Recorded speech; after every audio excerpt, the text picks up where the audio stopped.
SPF faqatgina quyoshdan himoya qilish uchun qizlar. Va men sizlarga hozir SPF haqida ko'p miflarni aytib beraman.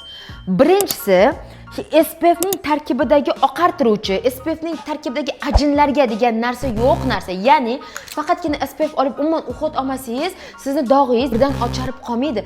Agar kimdadir shunaqa bo'lgan bo'lsa, u yuzning immun tizimiga bog'liq narsa, ya'ni faqatgina SPF ga bog'liq narsa emas. Ikkinchidan, ko'plar SPF 100 lik va SPF 50 lik deydi. 100 lik kuni bilan himoya qilar ekan, 50 lik 4 soat himoya qilar ekan. Unaqa emas qizlar.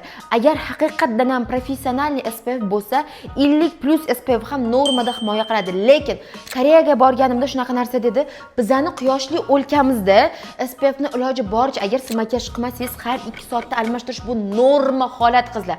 Agar unaqa emasmi, harakat qilinglar SPF qo'shonidan foydalanishga-da.